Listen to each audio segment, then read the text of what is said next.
Welcome to the Ageless Warrior Lab. I'm BJJ Black Belt and Dirty Dozen member Dave Meyer, here to draw wisdom from Brazilian Jiu Jitsu and the martial arts and explore how it applies to your life, success in business, and your long-term health. What you're about to hear is a discussion I recorded with my good friend and mentor, John Will. John Will is one of the most fantastic martial artists and martial arts instructors I have ever met in my life. He happens to have been the person who taught me my first Brazilian Jiu Jitsu lesson when I had first heard of Gracie Jiu Jitsu and went to check out Higan Machado and the Machado brothers. They weren't there teaching that night. John was in from Australia. He was a purple belt at that time, which is a mid-level belt in Brazilian Jiu Jitsu. That's how I met him, and we became instant best friends. John has had a lifetime of martial arts growing up in Australia, traveled throughout Southeast Asia, trained in Pencak Silat, Thai kickboxing, karate. I believe he did some taekwondo, did some Western wrestling, did pit wrestling in India. He is an extraordinary martial artist. He founded one of Australia's first martial arts magazines called Blitz, used that to travel around the world and do interviews, came in contact with Brazilian Jiu Jitsu that way. He has an association. He has a school he runs in Geelong, which is a town about an hour outside of Melbourne in Australia. He is an author of some of the first ever books in Brazilian Jiu Jitsu. He designs curriculums for law enforcement, for police agencies, worked with me to create a curriculum that we sold to nearly 1,000 martial arts schools, developed the curriculum for the Chuck Norris Association. John has been instrumental in my Brazilian Jiu Jitsu life, but in my life in general. As a great friend, I hope you will enjoy his very unique and interesting perspectives, and I hope we'll get him on the show more often. So go ahead and enjoy. So John, you are an amazing part of my life, an amazing part of a lot of people's lives. Been teaching martial arts for a long time. Why don't we get you, if you'd be willing to, give us a little bit of your history in the martial arts? Because I think it's a really interesting history, and I'm happy to hear anything you want to talk about. Bullied, fought back, won. Like so many of us, bullied as a kid growing up in Australia? It wasn't the Australian environment. It was the fact that we'd moved around a little bit. My dad was a police officer, so we kind of made some moves. I was often the new kid in school. Halfway through the school year, the pecking order had been established. So target for bullies. And I was quite kind of a little autistic. So I was in my own world a little bit, so a target for bullies. But because of my early childhood environment, there's a bit of violence around me, my family, then my reactions was always an overreaction.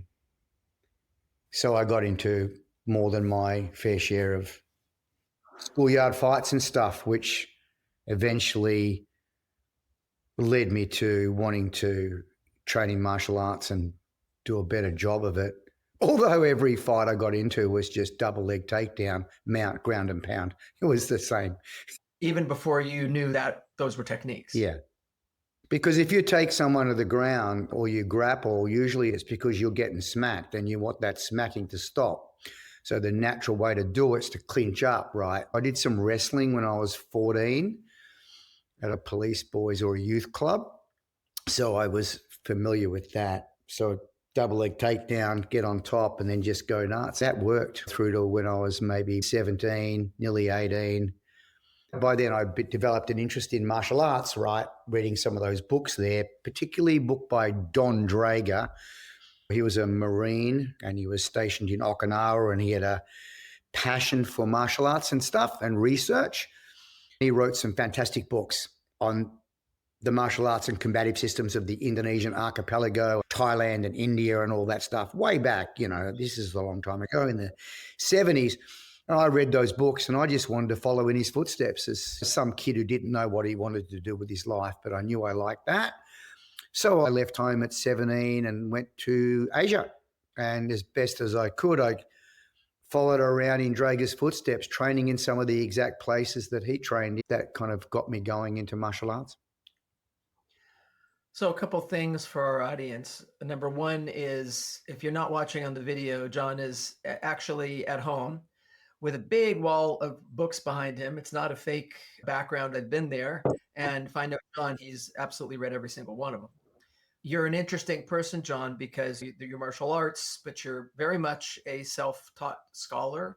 And we could talk about that sometime, meaning you're one of the most educated people I know, and certainly one of the smartest people I know, after myself, of course. But I'm wondering, with your ability to travel around Asia and follow in the footsteps of Don Draeger, is that somewhat easier because of Australia's proximity to Southeast Asia? It would be more like someone from California being able to go down to Central America? Yeah, that's exactly right. It is, I guess, for the American audience, it's easy to forget we're Asian. I mean, Australia is a continent that's in the middle of Asia. From the top part of Australia, Indonesia is only a 1 hour flight. From where I live, it's a 5 hour flight, but it's close, and it was relatively cheap. So I could work for a month or two here as a laborer, earn enough money and go over there and live for months, which I did many, many times, dozens of times. I guess Asia is Australia's playground, although I didn't see many tourists there are the odd occasion where tourists stumbling into the training space and going, oh, there's a bag, can I hit it? Sure. And they hit a rock. So one guy broke his arm. Because the bag was so densely packed. There was one bag that would have been 150 kilos. I don't know what that is in pounds, but big, full of crushed coral. And these couple of Taekwondo guys rocked in one day, and their first question is, can I hit the bag? I go, sure. And he rips off on it with a big right hook, and he snapped his forearm. He had to be rushed out of there, off to hospital. I mean, why someone would do that is beyond me. But anyway, main point is no tourists. I was mostly in other areas, which was cool because it forced me to learn the language. What were some of the styles and the countries that you spent time in? I spent a lot of time in Indonesia, mainly because that's where Don Draeger wrote a whole book on that. He was fascinated by it. The archipelago of Indonesia, meaning lots of little islands, is the most martial art rich environment on the planet. Like every village had its own kind of style. So there's literally 1,000 styles there, and they're all slightly different. Some of them are just grappling, some are just kicking, some are just hand trapping, some is this weapon, that weapon, some are simple things like 5 little combinations, headbutt, elbow, that everyone in that village would learn for traveling. The diversity of it was fascinating to Draeger, and also to an 18-year-old kid, right, who just wants to go off on an adventure. Every village was an adventure. So that's why I spent a lot of time kind of hung out there between 1975 and 1982. This is what we would be calling Silat. In the aggregate Pencak Silat? Yeah, common Pencak Silat, mostly just called Silat. But that'd be like saying karate or martial arts, like the wide variation, you know, and most of it non-functional. You know, I mean, nowadays I would think of it as non-functional, just pretty dancey, choreography, weird, and this and that. But there were bits and pieces that were good, and there were certain styles that were much more functional than other styles. They train with bag work and road work, and we sparred a lot. And there's all the kind of dancey kata type driven styles, and then there's ones that are built around nonsense, so black magic and, you know, and all this kind of stuff. So you got to put yourself in the mindset of a 17-year-old. It's like, wow. Right. So I did, but then I went further afield, you know, trained in Thailand, Muay Thai, and eventually I went to India, wrestling there, and Japan, karate and stuff. So you're going to be the first guest I've had on the show, because there's nobody on the planet who deserves that more than you, as of your instrumental role in my life and in my martial arts life. For those listening, John taught me my very first Brazilian Jiu Jitsu lesson. There's a story behind that we'll tell sometime. And I think John will be a frequent visitor if he's willing to do that. So we'll get a chance, hopefully, to flesh out some of these stories. I've heard some of them. I'm sure there's many more I haven't heard, but they're interesting. You could make a movie. Let's just put it that way. So you, I know, did some competition in these other styles, and I'm curious to know what point you brought them back to Australia, and at what point you decided to start teaching? I did. I was never driven by competition like you are. I don't know why, really. So you're saying you don't have the inferiority complex that I have. Maybe it was the opposite. Maybe I was too scared of losing. No. But I did enter competitions regularly then. There was the first World Silat Championships in 1982, where I think they had 14 countries come to Jakarta, the capital of Indonesia, for that. And that's like full contact, except no punching to the head. So not really full contact, but hitting, kicking, and takedowns, which was unusual. I won that, got a bit lucky. It wasn't a hard competition. I only had 4 fights, so there was only 16 competitors in my division. So I had 4 fights and won that. And that kind of put a pin in it for me. I just thought, well, I've done that. I'm going to move on now and do different kinds of training. So it was kind of good that I either accidentally won it or that I did win it, because it made me move on. And I should have moved on, to do other things. And so that's what got me out of Indonesia, really, and then into Thailand and then India, a bit of wrestling. And then I started the magazine called Blitz magazine, which was Australia's leading martial arts magazine. I wrote a story about mixed martial arts training back then. There was a magazine called Australasian Fighting Arts. I wrote a story about mixed martial arts training. There was no mixed martial arts training as far as I know in 1983. And so I wrote this article, and some people, friends of the editor of the magazine, wrote a scathing retort like, what would you know about mixing your martial arts? I mean, you don't mix your martial arts, like pick a team and blah, blah, blah, blah. And so I wrote back a retort to their retort, which they refused to publish. And because I was an overreactor in those days, I thought, well, the easiest thing to do is get my revenge and put them out of business. So I started doing some inquiries about how much it would cost to create a magazine, how does it work? And within a couple of months, I made another magazine. It was called Blitz. I did it in my lounge room with a Commodore 64, wrote all the articles myself. I had for our younger listeners, that's a very old computer. And I made a magazine. And the first issue, I sold 10,000 copies. I'd sold 10,000 ads by running around to stores. And so I knew I broke even. I had the revenue from the ads to pay for the production of the magazine. I sold 10,000, and then I got $2 profit per magazine. Suddenly I made a whole lot of money, and I went, wow, I'll do this 4 times a year. It was seasonal, you know what I mean, winter, summer, or 4 times a year. And so I did that for about 10 editions. And that gave me an excuse to travel and train, and paid me not pocket money, probably the equivalent of working at Hungry Jack's or something, like Trader Joe's or something. So it gave me a living and paid for me. It was more just the excuse to keep doing what I wanted to do and sound like I was a stand-up adult earning a wage. So you were the everything. That's what I was going to say. The producer, the writer. It was a one-man show. Yeah, it was a one-man show. Then eventually I sold that magazine for a small amount of money because I got bored dealing with martial arts people, dealing with their silly politics and I'm better than you and that whole thing. But while I was doing it, that's how I got into jiu-jitsu, because there was a guy out here from Brazil, Marcelo Beiring, who was surfing in Australia. He put out a challenge for $50,000, which is like 4 times the price of a house. So that was also insane. And so I put an article about that in there.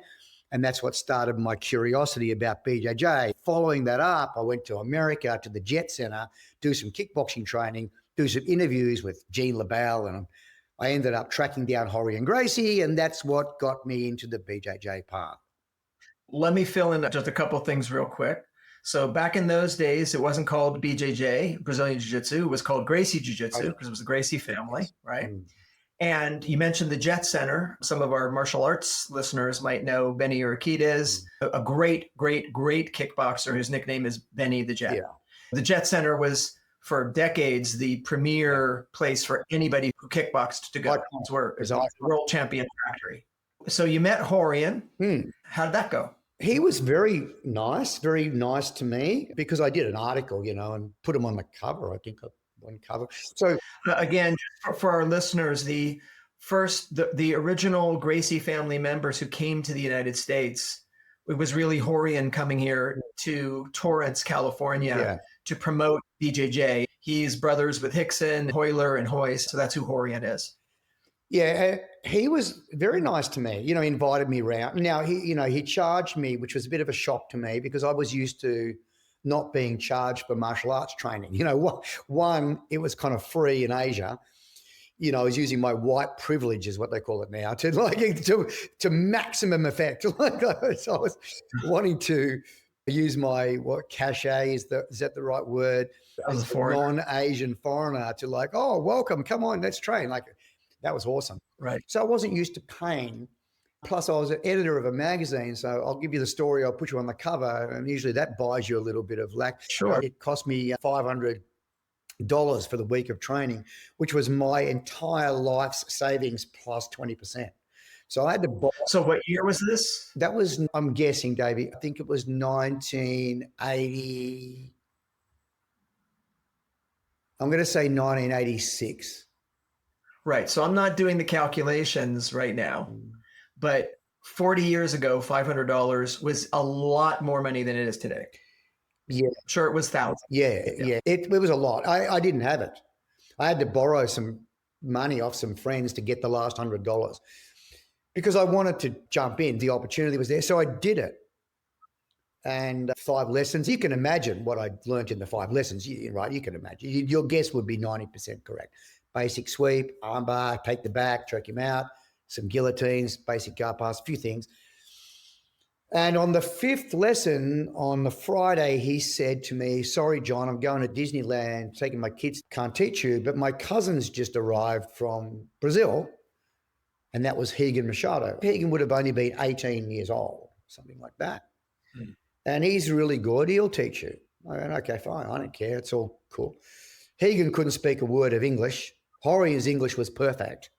So Horian, a very good teacher, very thorough, very at your pace. I rate him, really. He was a great introduction to jiu-jitsu. Higan was the Brazilian national champion and had never lost a match in a competition except for one close match when he was 17 years old against Hickson, who was, I think, 6-7 years older. You might be able to find that online. And Higan had appendicitis in that match, which a lot of people... In that match, went to the hospital afterwards. Yeah, got it removed. He wasn't at his best. No excuses, though. The people are great. And then But anyway, so all of the Gracie fighters were fantastic. Higan was the top of the top at that. Yes. But with no English, the instruction wasn't like Horian's instruction. But what Higan did well was convey a sense of enthusiasm. Like he was seriously enthusiastic about trying to communicate with this gringo who was an idiot, me. And his passion came through. He was really trying. And I loved that lesson more than the others. Can I ask you a question? When you first got to Southeast Asia, you didn't speak the language that they were teaching. I know you did end up picking up some languages. So was it helpful with Higan, the skills that you developed in observing people, not listening to what they're saying because you couldn't understand it, but observing what they are doing? That was probably my superpower. If I had one, I was quite ordinary in terms of physical abilities and stuff, but I was good at that. I was really noticing things from the environment and work I did in Asia and fights and working undercover for the police and busting arseholes and prostitution rings and all that stuff. I mean, I became quite good at observing, that guy wants to neck me. I better go the other way. So I became quite good at picking up clues in the environment. And also my basic training model was I would look at who was the best one in the training environment. And I would just ask, how's he doing this thing in comparison to the other people? So I became good at comparative analysis, I would say. John, you've had so much influence on my training over these many decades. One of the many things is this principle where I remember you would be upset if I said, I trained with that guy, he's good. You would say, well, what does that mean? He's good. Like he's doing something with his body. Didn't you see what he's doing? Pay attention, because people get lazy and just say, well, that guy's an amazing athlete. But whatever it is that they're amazing at, they have a physical body similar to yours and they are doing something. Yeah. Take a look at it, pay attention to it. And you were the person who got me to really start paying attention to what are people doing, even more so sometimes than what they're saying. Well, yes. And I don't mean to come across as arrogant or weird here, but in my fairly extensive experience, it's come to my attention that a large proportion of coaches do not, what they're saying and what they're doing are two different things. So I just don't pay as much attention to what people say. It started because I didn't know what they were saying. I didn't know what the words were meaning, right? So I just adopted that style of learning. It might be a bit in my DNA because my dad was an autodidact as well. He passed high school year 12 at the age of 13 and he taught himself everything. He didn't go to class much. So I kind of have that idea myself. I much prefer my own learning style and all of that. So it wasn't difficult for me to learn off Hegan. What was important to me was he was really interested in me getting better and he was enthusiastic. And I go, wow, he's like me. And we made it work. And then I came home back to Australia because I had no money, had to work for a bit. I think I still had the magazine. I did. So I came home and about 6 months later, I went back to do more training. I wanted to go to Brazil where I figured it's got to be free in Brazil. That's not true, but that's what I thought. So I came to LA with the intention of doing one lesson private and getting an address or two of where I could train in Brazil. Lo and behold, Orion says, sorry, can't teach you again today, but my cousin Hegan, who taught you last time's here. And I remember thinking, oh, that's awesome. I like that guy. And I'd given him a, Australian baseball hat and a boomerang or something. I always bring gifts. I rock in and Hegan remembers me, Hegan. He's like, John, and my Australian, my brother. And I went, what? This is kind of weird. My brother. I went, wow, he's wearing the hat, and he goes, don't train here. Go to Brazil. And I went, that's exactly what I come to ask you. And he says, I'm paraphrasing here, I'm going Wednesday, come with me. So we've been friends ever since. That's the short answer. And so you went back to Brazil. Obviously, you got a big dose. They were probably training out of Gracie Barra at Espaço Vital at that time. That's it, yeah. In Rio de Janeiro, yeah. Mm-hmm. That's where I first met you a couple years later. And that's when you met Henzo, cousins. Half, all the Machado brothers. Everyone was training in that one room. That must have been amazing. I've seen some of the pictures. I think you have a couple pictures from there. Yeah, I didn't know at the time, Dave. You don't know at the time where you are, but you're in a room with Andre Agassi. Imagine you picked up a tennis racket and the first place you wander into has got the 10 world champions there. You don't know that. And you start smacking balls over the net. I mean, that was like that. So had you begun teaching martial arts prior to that time? Did you have classes back in Australia? Oh, yes. I had a small school, maybe 40 students in an underground basement, like a water dripping out of the pipes, a very kind of funny environment. But I loved it. That was me. That was my environment, slum boy. Yeah. And I was embracing my poverty and all of that. It was just part of the vibe. Rocky 2 or something. I don't know. And I was like, yeah. I have those fond memories too. I mean, it's nice to have a very clean, sanitized school that's beautiful. It's safe. It's better for people. It's certainly more attractive for women. They feel more comfortable. They're very important. But I also have fond memories of hole in the wall schools, no padding. Yeah. Just the kind of toughness. I feel the same way about gyms. I don't like modern glitzy gyms with weights. Give me the place over by the beach that everything is rusting. This is how I embraced it anyway. I liked it and still do. Well, back then in Brazil, that was a fairly grungy mat. I think that they had shredded automobile tires was the mat, like spaghetti, and then they just covered it with canvas, the kind of canvas that'll burn your skin if you rub against it. And there was mice in there living. Oh, there were mice living in it? You'd open the doors and, off they. So, but I liked it. I was happy. I've been homeless, living in a drain pipe, and I had none of it was bad. I've had worse emotional times living in luxury than I had living like that. I was extremely happy, driven and motivated. I had a purpose. And I'd rather be living in a drain pipe with purpose than living in a mansion with millions of dollars, but no purpose and floating around. So I think that's a big key there. It's one of the happiest times in my life. Mm-hmm. A couple years later is when we met. You were already a purple belt, which is the middle ranking belt in Brazilian Jiu Jitsu. Mm-hmm. And you happened to be, I know, back and forth travels to train with Hagen and his brothers in California. Mm-hmm. And that was when I just happened to show up one day. You have built, of course, then you really did end up professionalizing your school in Australia and building an entire association. Is that correct? You became the first Brazilian Jiu Jitsu black belt who was Australian. I didn't want to run an association. I didn't want to run the IBJJF. I didn't want to do any of that. I was much more interested in training and what I wanted to get out of training. The association just grew organically. After a time, you produce a black belt. He moves away to another town. He wants to open a school. That happened until now we've got 100 schools in our association. Again, no plan. Like people credit me with designing this. Like I have no designs to do that. It was an accident. They like my approach, my thinking. I don't want anything from them for any of that. For all intents and purposes, the associations run like a non-profit, I guess.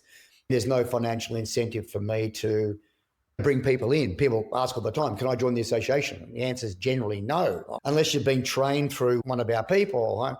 You can't. Yeah, it's sort of an extended family. Yeah, it's just like that. So there's a lot of schools.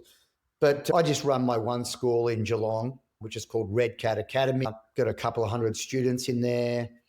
Apart from that, I've made my living through curriculum design and training design for various military government agency groups and policing organizations and so forth in America and here. So I've been often called to look at the problems they're having, provide a solution for that, then design a training model for that solution. That's been a big part of my life over the years. Between that and running my schools, how I made my living since the days of eking a living out of the magazine. And I've done that right up until the present, teaching seminars. Taught more seminars than anybody I've ever met, thousands and thousands. I think I've taught 2,700 and something seminars. So a lot, I guess. That's a lot of experience, yes. And I know that was a revenue along with the books and the curriculum design and the school, and you made it work. Yeah.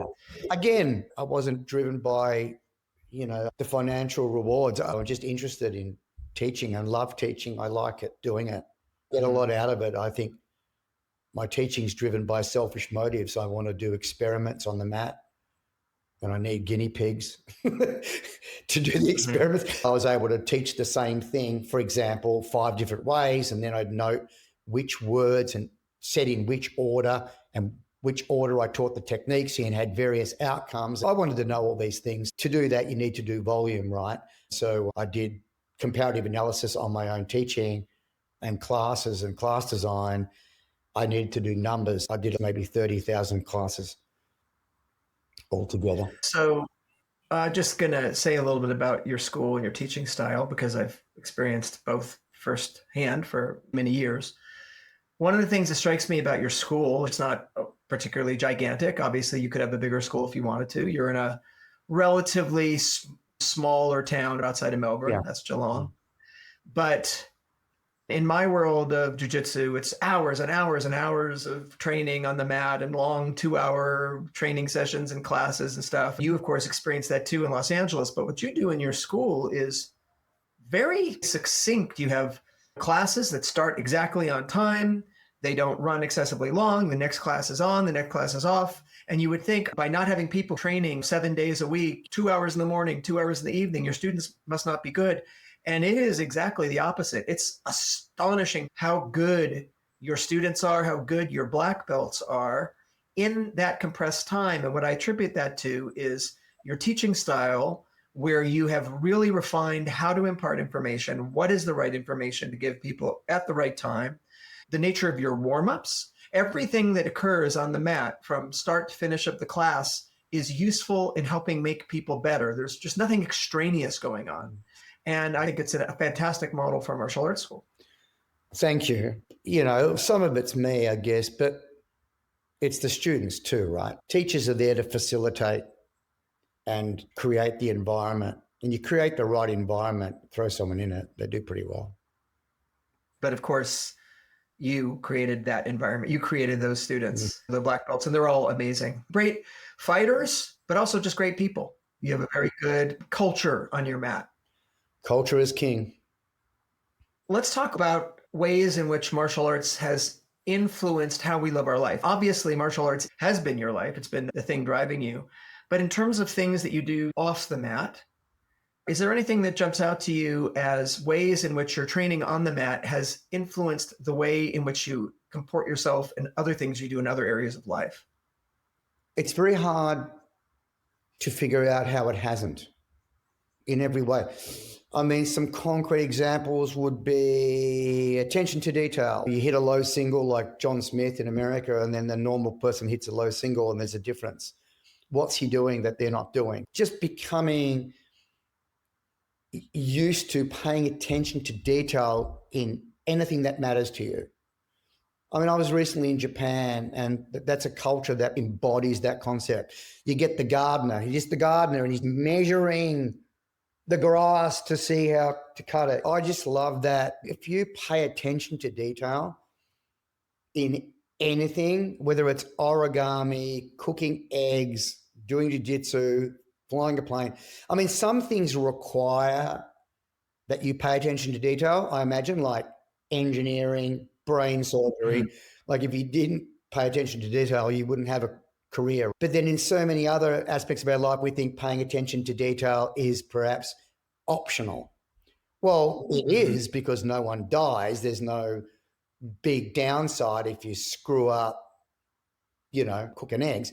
But you can apply the same mindset of excellence to cooking eggs. There must be someone in the world that they cook the best eggs on the planet, right? And they don't do that by not paying attention to detail. You always can tell when someone's a dancer, right? You never see somebody who like trips around and trips over their shoelaces and walks into the wall and bumps people with their elbow, and then you discover they're a dancer. Right? No, a dancer is on balance and graceful all the time. They just are, because that's how they are. So that's what I think of when I hear you talking about attention to detail. It doesn't make sense to say, I'm going to pay attention to detail on the things that I think matter and just become a person who doesn't pay attention to detail on anything else. You're probably not going to be that good then when you do pay attention to detail, because you're not living it as a practice. I think if you're truly paying attention to detail and appreciating all the nuance that goes into it, the timing, the firing order, you know, in a recipe, that goes before that goes before that.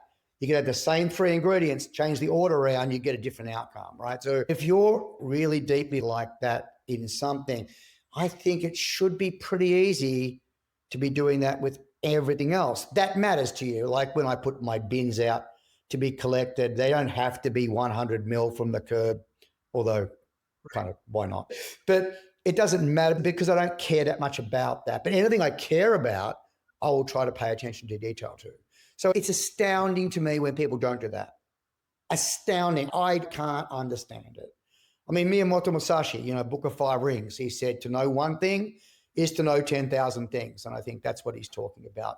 Congruence in everything that we do. That matters to us.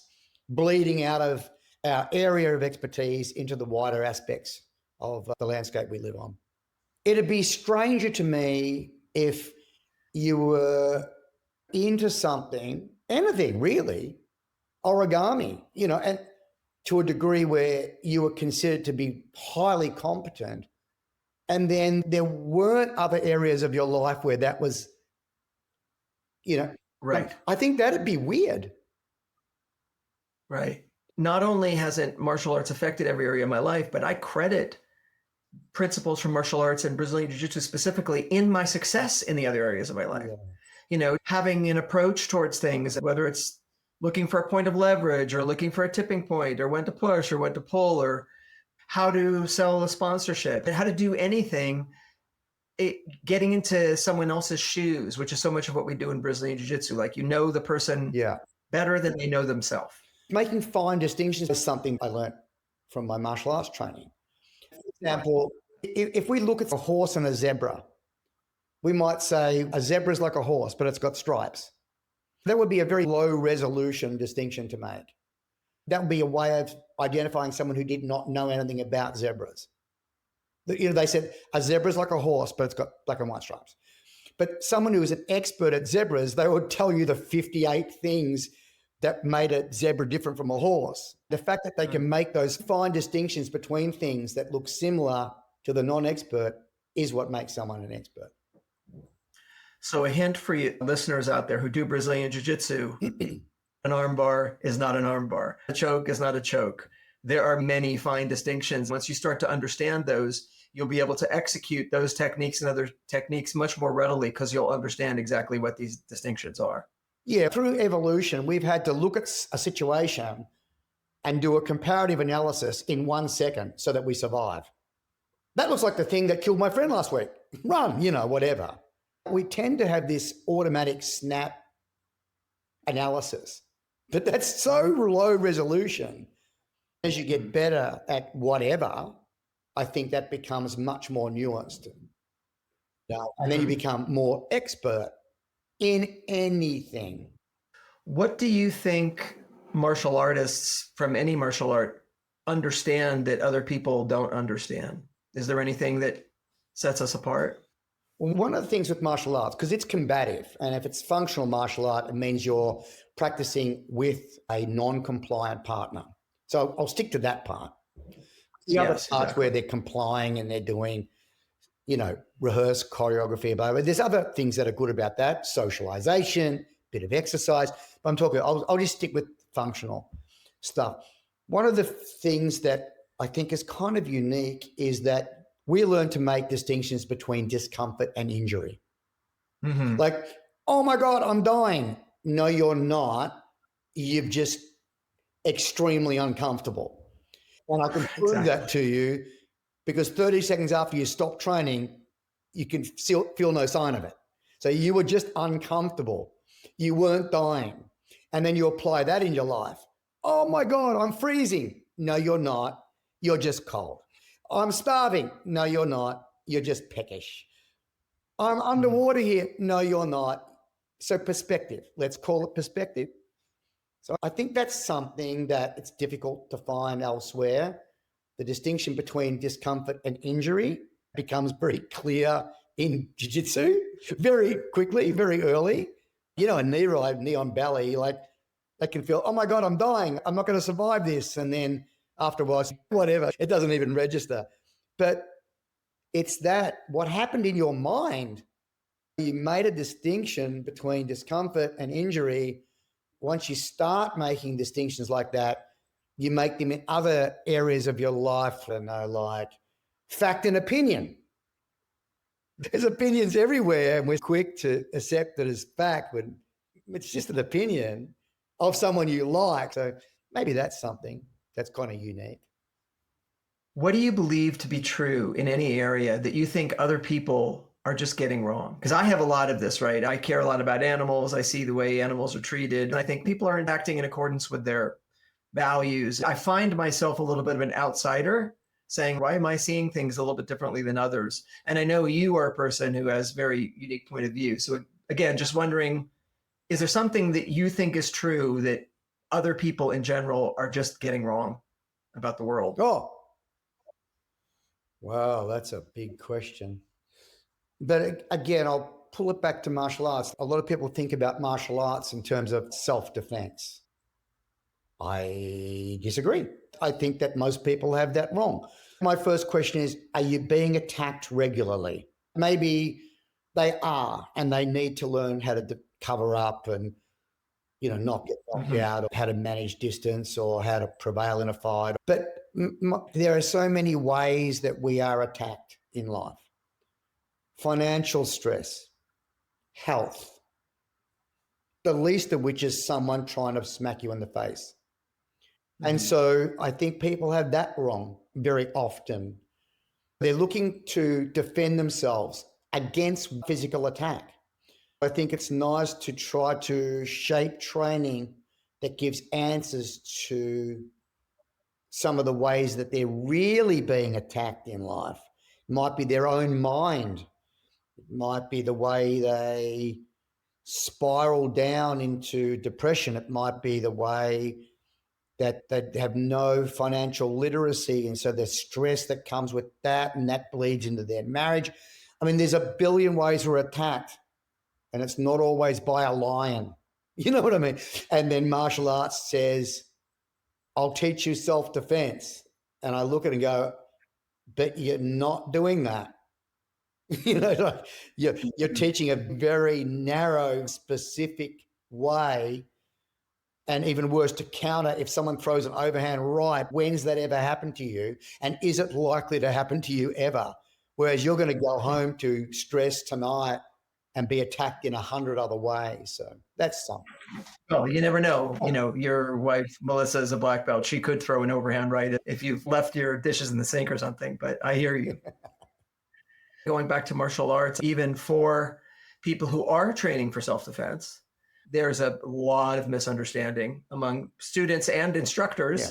Wait a second, is this actually fighting that we're training here? Even if you're talking about a real fight, there's 100 different real fights. Yeah. There's 1 against 1. There's with a weapon. There's with a gun, with a knife. There's hit from behind. There's 2 against 1. You're in an airplane. You're on the street. It's concrete. You're in a forest. I mean, just infinite numbers of permutations of how physical conflict can happen, for one. And then if you want to practice those things, really, somebody's going to get hurt. So we put these guardrails on it and we say, okay, we're going to put pads on. And we're going to say no kicking in the groin, no biting, or we're going to remove strikes entirely. And we're going to only do grappling. You put these rules, which are great because the rules, I'll just call them guardrails, allow you to practice hard and do it in a way where you can practice hard tomorrow and develop serious skills. So it's a good thing. Yeah.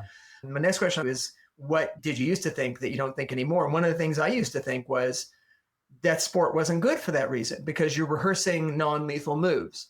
But of course, the non-lethal moves you're rehearsing can be very effective and you're actually getting good at them because you're able to practice them. Yeah. So I'm a big fan of guardrails for making safe sport practice. And if you really want to remain a good fighter, you'd want to then jump from sport to sport and put guardrails on here. We're not going to hit. We're going to only grapple. Okay, now we're going to hit. We're not going to grapple. So you would work around this sort of circle. And then the middle of the circle is who knows what's going to happen. That's the real fight. But most people don't train that way. I think most people in Brazilian Jiu Jitsu just assume it's going to be a Brazilian Jiu Jitsu fight. And most Taekwondo people assume it's going to be a Taekwondo fight. Yeah. And everybody assumes that there's going to be agreement on the rules. Yeah. You have a set match and you have the referee saying, are you ready? And that is the one thing that there isn't in a street fight. There's no agreed upon rules and there's no, are you ready? Are you ready? Go. So I think people fail to realize that what they're practicing, while very useful in a physical altercation, is maybe not the entirety of a physical altercation. And as you say, maybe it doesn't matter because they probably won't get into physical altercation anyway. Yeah, I think all of that is well said and precisely correct. It can be argued strongly that almost whatever martial art you do, there's benefits, unless the teacher's an idiot, a charlatan or a grifter. And there's a lot of that in our industry. There's just the socialization. Get out, make new friends, see some people, you do some mild exercise. These are all awesome things. I'm not judging anyone. I used to be much more judgmental, but what outcome do you want? What are you looking for? And a lot of people, when they start martial arts training, don't know why they wanted to do it. Maybe they're lonely, and that's fine. That's a better outcome than learning how to fight, right? So it just depends what you want. The only problem I have is when martial arts misrepresent what they're offering. You got to do what it says on the tin. You can't get into any trouble if you're saying you're going to get some exercise, some socialization, some rigor, some routine. You can do that with Tai Chi. It's fantastic. But when they say this is the great self-defense, and I go, what are you doing? That's problematic. That's like selling a Mercedes, but it's got a Kia engine inside. Just be real. Be real.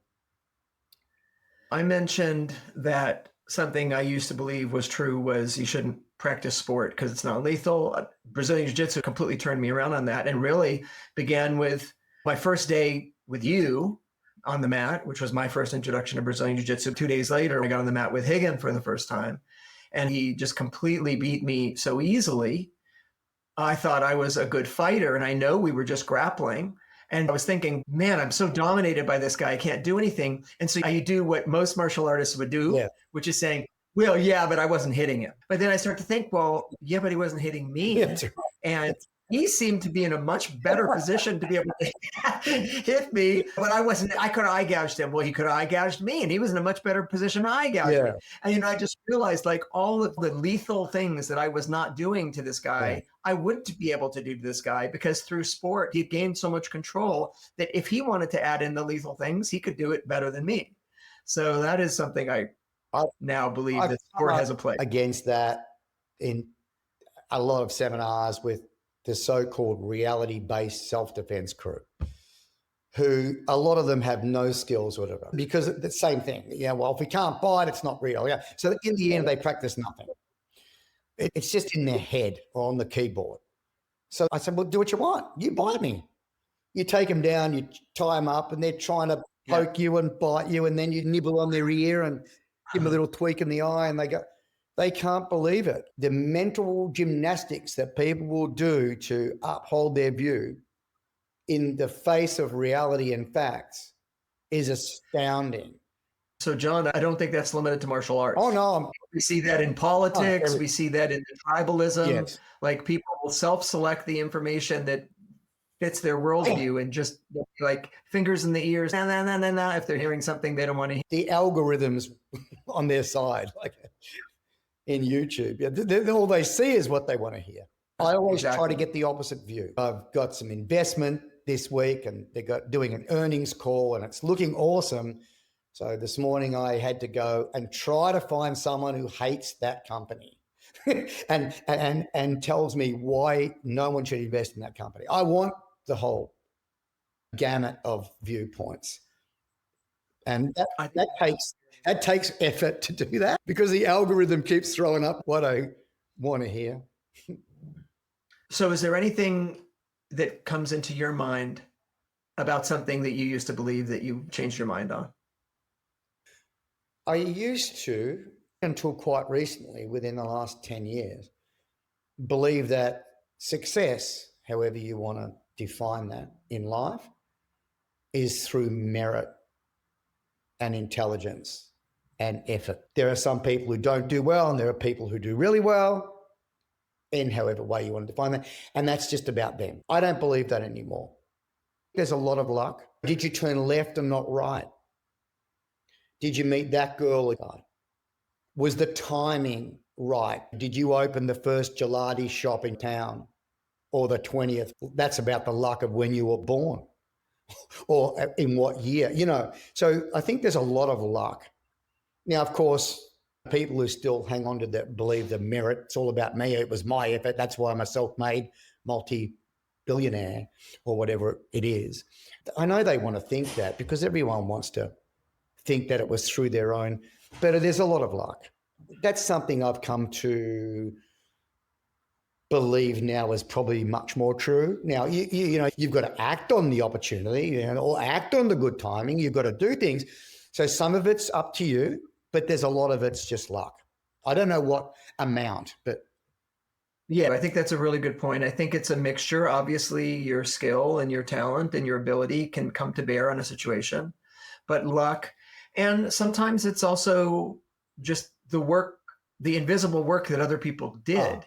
I mean, or the luck that you happen to be born at a time where we're not at war, and there are roads for you to move your business products, allowed you to make all that money because someone else built those roads and installed the traffic lights and air traffic controllers, making sure airplanes aren't dropping out of the sky on your head.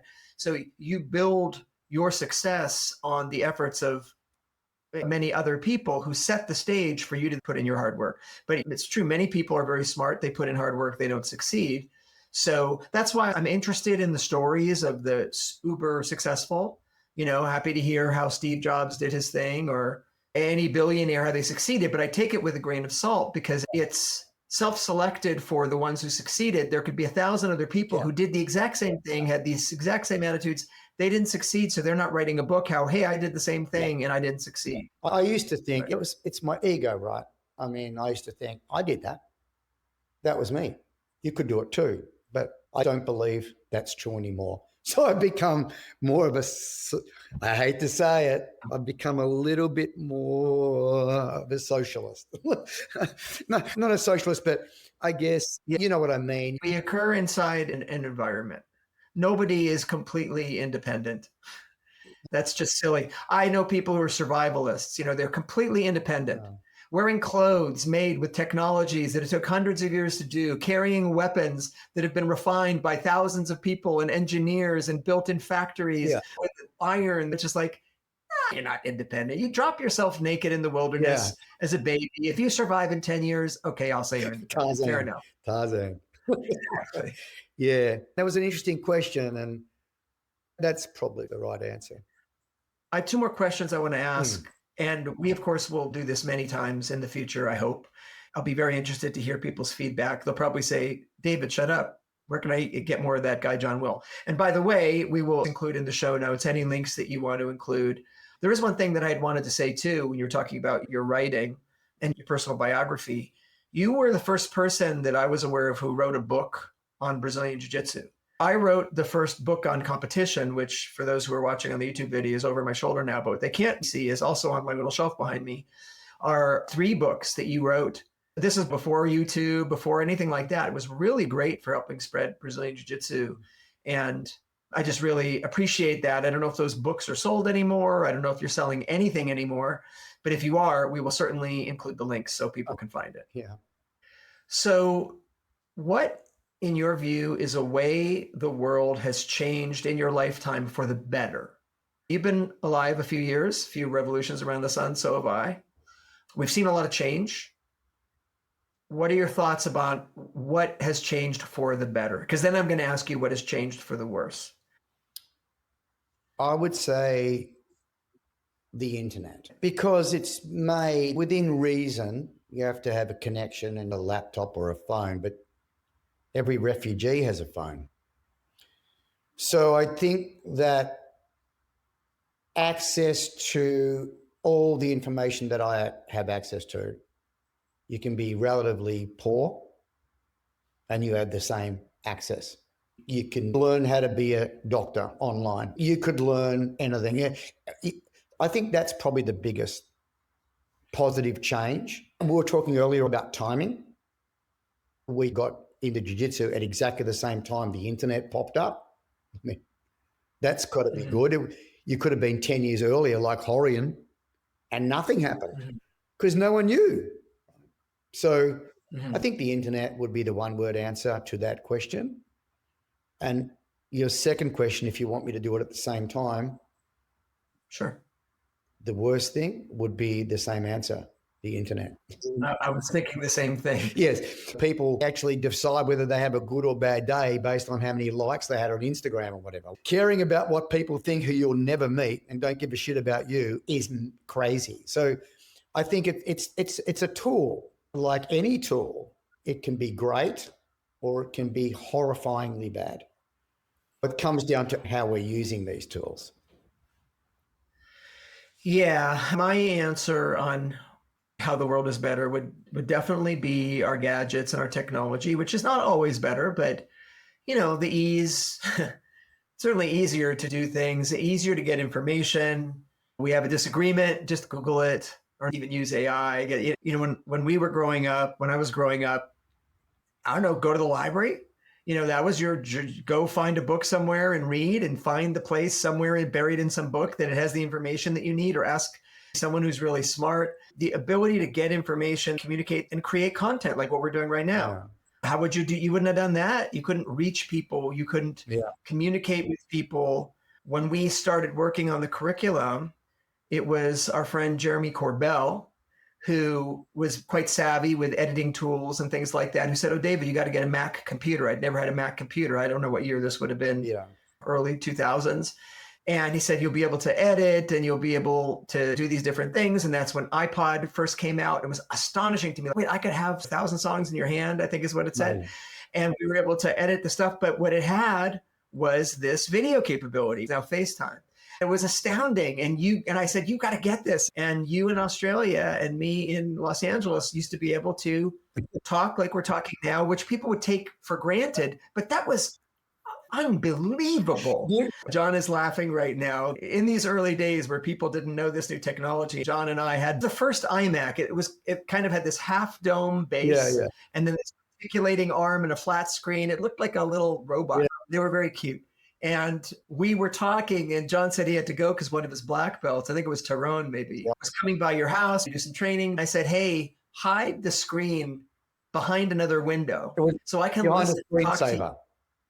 Yeah, behind something, and tell Tyrone that you've got a jiu-jitsu program that can answer any question. And so you brought him up and you did it perfectly. And you said, ask any question to the computer. And he asked some jiu-jitsu question to the computer, like, what is an omoplata? And I said something like, omoplata is a bent arm lock, which can cause dislocation to the shoulder.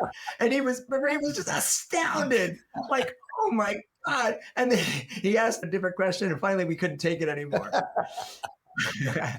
See, I don't think we could pull that off today, obviously. I think on the downside of the technology is the information exchange through untrusted sources. So people sharing things in social media, people making shit up, or maybe not making shit up, but just speaking with authority on things where there isn't authority. You can call it fake news, just all that stuff. Growing up, we had gatekeepers, we had professional orders whose job rested on them getting things right. They may have had political opinions. It may have been harder to start your own magazine like you did to get your voice out there. But I think in general, there was more agreement in society on what is real. It seems concerning to me to see how we have a functional society when we can't even agree on basic things about what is real. And anybody with a computer now can tweet out something that gets repeated a million times. And if it's false, a million people have heard the false information, and people lack the ability to have media literacy, to be able to think critically for themselves. Wait a second, even if I agree with what I just heard, is it still true? I was listening to a podcast last night. He was an ex-Google exec talking about AI.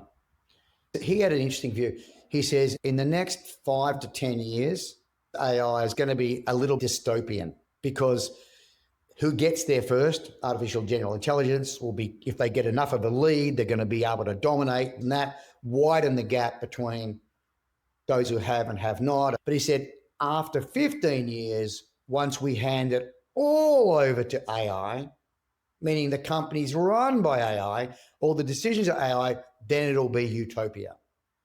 So it was just an interesting thought. What I found interesting was the fact that he's saying we have to go through this very painful thing. But if everyone uses AI, then you're going to be able to, in theory, get the correct, let's call it the truth, right? As opposed to right now, much less so, you're getting someone's opinion. So I think that's possible. And of course, I'm here in Silicon Valley. And it's interesting, there's this effective altruism, which is a particular way of giving and spending your time to have the biggest impact. One of the things that effective altruists had to work on is farm animal welfare, because there's just billions of animals who are, this is the worst time in the history of life on Earth to be a farm animal. It's just terrible.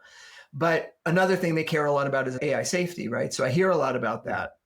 And I hope that what he's saying is true. I think AI is only as good as the information it has, right? You could have AI that will say, based upon the information I have, this is the truth, this is not the truth. But then you saw what Elon Musk did when he's trying to make his AI, less sort of PC or whatever. No, that's exactly what this guy's saying.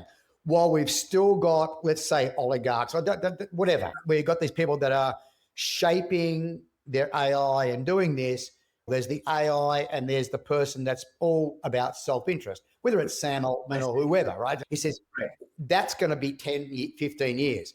After that, when it's all AI, we're good. One thing I hope is that AI, if it is self-aware and understands that we are a different type of creature than it is, we're, carbon units or whatever it thinks of us as, that it will not model its behavior on us, who will appear significantly less powerful or less intelligent, on the ways in which we humans treat other species that we consider to be less powerful or less intelligent. That is, I think, one of the very real concerns in the AI community, is if AI is getting its morality of treating, let's just say, lesser beings the way we treat lesser beings, we don't have a good road ahead. It's going to be interesting to see how that all gets navigated. Well, John, we could talk forever, and I certainly hope that we will. I know we're going to have many other chances to speak like this. I appreciate your being so free with your time. I know you have a lot of things on your plate. No.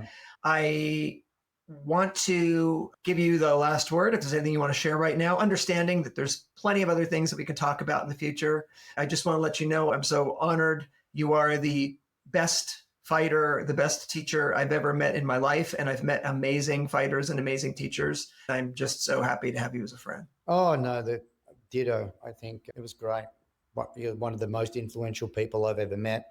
You made me much more mellow and gave me wider and deeper perspective on things, which was a huge improvement on the... You could have gotten that with marijuana too, but sure, I'm happy to do it. Thanks. Okay. All right, no worries. I'll be really looking forward to seeing you. Thanks, pal. Bye. I hope you enjoyed this first conversation with my good friend and mentor, Professor John Will in Australia. He is an extraordinary martial artist. Wherever you are in the world, get on a plane, go to Geelong, just outside of Melbourne, and go train at his school. He's just such a fountain of interesting information. If you want to connect with him on the internet, you can find him on Facebook. He's John Bernard Will. He posts super interesting stuff, really interesting life lessons, just really interesting comments. You can also find him and his work online at bjj.com.au. And his academy is redcatacademy.com.au. If you enjoyed this podcast, please remember to subscribe, comment, like, and share. And if you're listening on Apple or Spotify, a review would really help us spread the message. I'll be back next week with more lessons from the lab. And in the meantime, keep developing your strengths, your wisdom, and go out and do good in the world.